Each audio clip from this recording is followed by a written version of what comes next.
Michigan Soccer Network, man! DCFC! Woo! And your Detroit City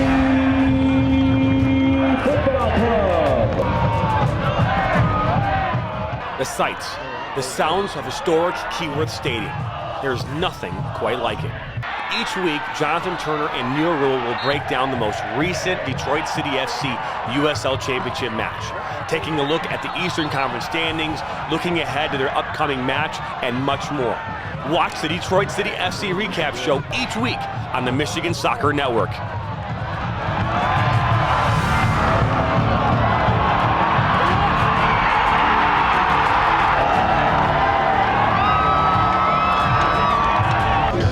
Let's go City on the Michigan Soccer Network.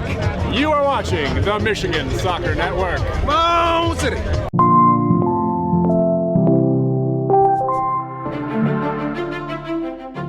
Of the USLW Detroit City FC, and we are doing our first edition of the weekly recap for the women's side. David, welcome. Thank you. Thanks for having me, John.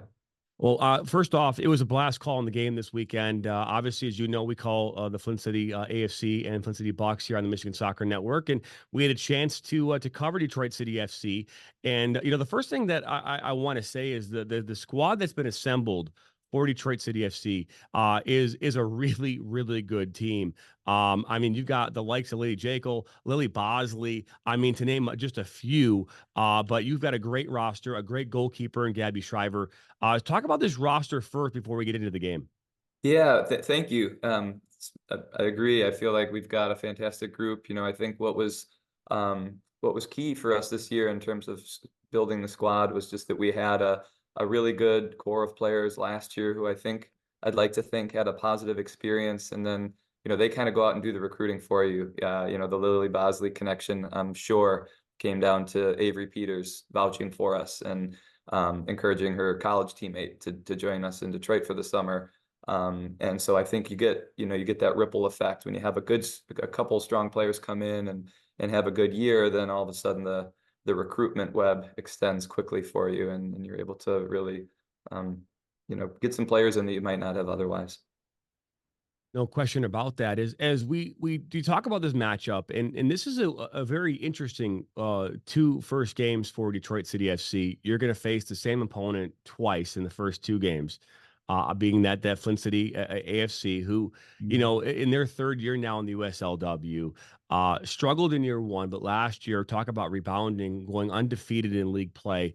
They were 9-0-3 going into the playoffs last year. They followed to the eventual champions in Indy 11. And, they home opener, you guys saw them last year in their home opener. You guys go in there this weekend and you win 1-0 in a really gritty, I would say back and forth at times, but it just seemed like for a good chunk of that game that you guys were maintaining possession, controlling the flow, and really allowing the likes of Lily Jekyll to really kind of take things over. Yeah, we were super pleased with the result. I mean, I think, as you said, Flint, they were the class of the league last year. I think they will continue to be the class of the league this year. They just have so much talent top to bottom, and as much as we have some really young, exciting players, I mean, across the roster, they're so young. It's just incredible what the product they're able to put on the field. And so we were thrilled to go into their field and get a result like we did. I thought, in terms of like the matchup, I thought we really matched up well with them. Started the game very strong. They certainly pulled it back at times, and after we scored the goal, they showed really what they're all about and what they're capable of. The last 30 minutes, they really put it to us. But at that point, we were in a good spot. We had the lead to defend, and we were able to see it through. So I'm super excited for the match, for the rematch, because I think the two teams are capable of really bringing out the best in each other. They certainly brought out the best in us, and they're just quality from top to bottom, and they play a really good brand of soccer as well. So I think when you can almost tell your players ahead of time, like, hey, prepare to be buoyed today. Like, you're going to play a team that's going to really, hopefully bring out the best in you, because you're going to have to step up your game to keep up.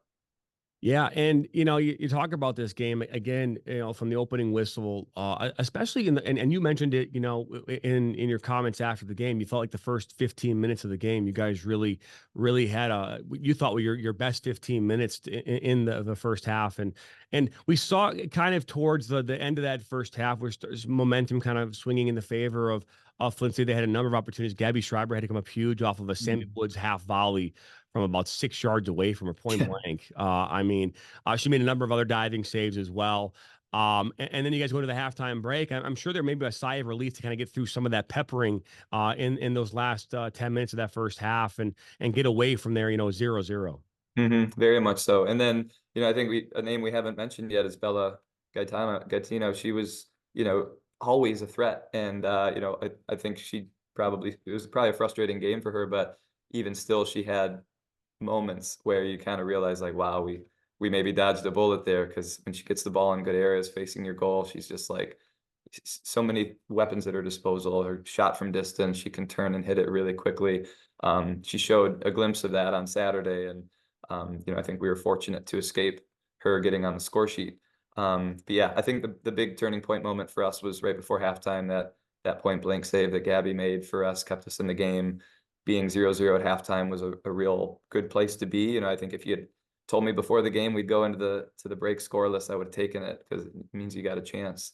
And we wanted to make sure when the most recent game we'd played with them, the third encounter last year, the game was kind of over by halftime. They ended up beating us 5-0, and they scored most of their goals in the first half. So I had a fresh memory of that, obviously, and I wanted to make sure we didn't have to have that experience again. So I thought 0-0 was almost ideal. Yeah, and you come out of the halftime break, and Flint coming out in there in the second half looked dangerous at times. And I think that the one thing that they struggle with throughout this game, and I didn't have a chance to talk with Michelle after the game, but it just seemed that there is some disconnection between their midfield and their attacking three throughout much of the buildup of that game. They found some pieces here in moments, but that's also a byproduct of it being early in the season as well, just like it is for you, just trying to figure out how to connect, your midfield with your attackers. But hey, a beautiful ball over the top in the 59th minute. Jekyll, who had been dangerous. I mean, talking about this freshman in high school who, you think about just her size alone, and then going into these battles, and she's playing so much bigger than her size and her age. She's out on the near side, going towards into the 18, and she's lost a perfect ball across the top of the 18 in a one-time shot through traffic, as I announced on the broadcast. Emily Paget with a goal to give you guys the 1-0 lead and eventually the winner. Yeah, it was so exciting. I mean, a really nice goal. I thought I couldn't remember when we were speaking after the game. It was Tatiana Mason who and we had a little bit of build up before, but she found that pass that kind of sprung Lily out on the right, and it wasn't like, I mean, in retrospect, I'm kind of surprised it all played out the way it did, because I thought like the defender was in a pretty good position, and I thought they were just going to clear it and drop in. But somehow Lily got like that subtlest little touch to get around the defender. And then everything she did after was just like exactly what you want. She drove it to the end line, she hooked it back, and then Paget really placed it well. I was afraid it was offside, because Adele Francis was pretty close to the goalie, but I think the player that had run with Lily kind of kept things on. So we all looked at the sideline official, and then we're relieved to see that the flag was down and we could celebrate. But yeah, it was definitely a well-crafted goal. I thought it came at just the right time. As you said, I think when the half started, Flint was starting to really bring it, and we were in a little bit of a holding pattern. And that goal, goals change games, obviously. And so I thought that goal really gave us a boost, and it put a little bit of pressure on Flint. They responded very well, but I think at that point we were able to, focus on a little bit more of a defensive shape and see it through. So couldn't have come at a better time for us. In the 79th minute, I think the best opportunity aside from that Sammy Woods volley in the first half, I believe it was Trotter that took that shot from about 20 yards out. just firing one, and Gabby Shriver. It's crazy because I think the goalkeepers will say, well, that one was really difficult for me because it was through traffic, it was probably dipping. To the average viewer at home, they go, I was right at her, but that was an unbelievable save. It was Yeah. dipping on its way towards the crossbar, and she just parried it over to secure the 1-0 victory for you guys. That was the last most dangerous opportunity for Flint, was in that 79th minute. Yeah, I thought, yeah, you make a really good point. I think in some ways it looks like a routine save because she made it look routine, but just in terms of positioning, I think a lot of times in that situation, the ball is a little bit away from goal. A goalie's further off their line, in which case maybe that ends up going over your head. And she dropped in and read it well and got hands to it quickly. And then I think there were also a couple moments where Bella, on the quick turn, she had one where she turned and shot it just wide. That one, we all kind of looked at each other on the bench and said, like, like thank goodness she pulled it wide, because she was lethal so many times last year, and you could see her kind of warming up as the game went on and starting to like calibrate a little bit. So hopefully she continues to do so next week, but I'm afraid we might not be so lucky. So we'll have to pay extra close attention to her because she's a special one as well. So let's hop into that for right now, because we're talking about next week. We mentioned here, we're kind of in the beginning of this, that you're going to be seeing the same team here next week, and now it's at home though. It's a completely different animal. Now I do think that because the men's side had a game at 5 o'clock on Saturday, that probably would have on some level maybe hurt the attendance of the women's game from the visiting standpoint. But you are at home at Keyworth on Saturday against the Flint City AFC side. They're going to come in a different look. They're not going to give you the same thing they gave you here on Saturday. But what do you expect out of this match? Well, yeah, I mean, playing at Keyworth is going to change things in a lot of ways. I think just the feel of the field, the size, the atmosphere is going to be different. It'll be a little more difficult to communicate to the players because I think the volume at Keyworth is potentially going to be a little higher, and there are times where you just can't really get instruction out to players, especially if they're on the other side of the field. So we'll have to deal with that, as will Flint, I'm sure. But I'll be curious. We really we had the advantage of playing them a few times last year, so we have kind of a general sense for how they like to set up, and we kind of tried to mirror that. But they're so versatile that it's very possible they'll come out with a completely different look, or just the more determined version of themselves, the version we saw in the last 20-30 minutes of the game. So my hope as a coach is to prepare the players to come in with the right mentality, that it's going to be as hard as it was last week, and as much as we had to suffer through phases of the game, we're probably going to have to do that even more in order to get a result at home.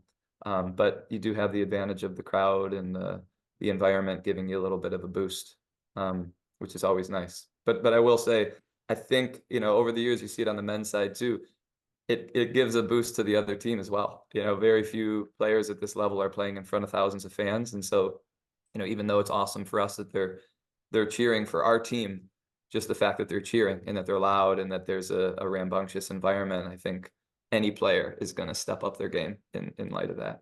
So yeah, it definitely I think gives more energy, right? Energy, and I think the excitement that goes along with it too. Because even as a former coach, former player, former referee that would ref in front of thousands of people, it just the excitement that you get going into that game is it's nothing you can really describe. What goes through your veins, but.